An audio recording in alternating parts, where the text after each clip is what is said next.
The purpose of this lab is to determine the number of water molecules within the structure of this particular compound per formula unit of copper sulfate.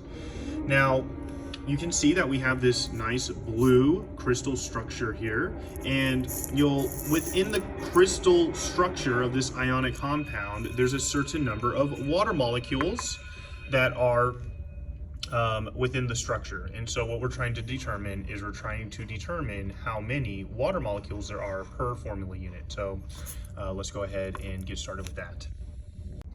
The first thing we do is we measure the empty crucible, and we'll zero out the scale before we put the crucible on there, and we're going to take the mass of the empty crucible.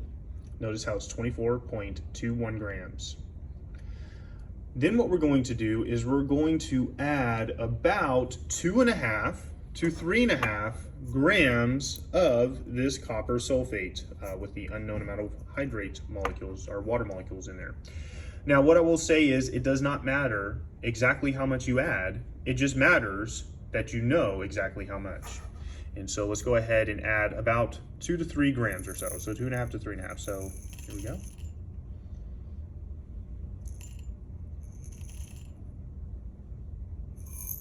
There. Now again, I wasn't very precise with the amount that I put in there, but I know precisely how much is in there. Notice also that I did not zero out the crucible. So this mass that we have here is the crucible and the hydrate together. Now what we're going to do is, now that we have the mass of the crucible and the mass of the hydrate together, we're now going to attempt to drive off all of the water molecules within the structure right here.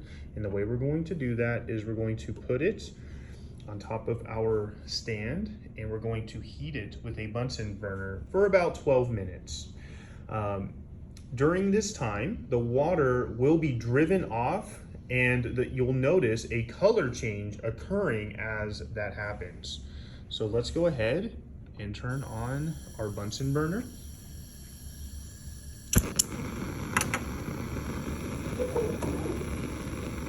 And we're gonna let that heat for about 12 minutes or so. We're about 6 minutes into heating this, and you can see that there's a significant color change. However, there is still some blue present in the middle there, as you can see. And so it's clearly not done yet, but hopefully by the end of the 12 minutes, it will be done. All right, it's been 12 minutes. And you can see it's no more blue present within the substance at all. So what we're gonna do now is we're gonna turn this off, and we're not gonna touch it because it's very hot. But after it's cooled off for a few minutes or so, I am going to place this onto the surface here so to cool off a little bit more quickly, and then we'll take the mass of it once it's cooled off for about 5 minutes or so. All right, let's go ahead and take this final mass. Before we do that, do you anticipate the mass to go down or up? Well, let's go see. So here we go, we're gonna take the final mass, and again, this is the mass of the crucible in the anhydrous copper sulfate, that means without water, and you can see that is 26.15. And again, you can see that all of the color is gone, and that's it. Just for funsies, we're going to take this, we're going to rehydrate it, add some water back to it, and you can see that it gains its color back once you add some water.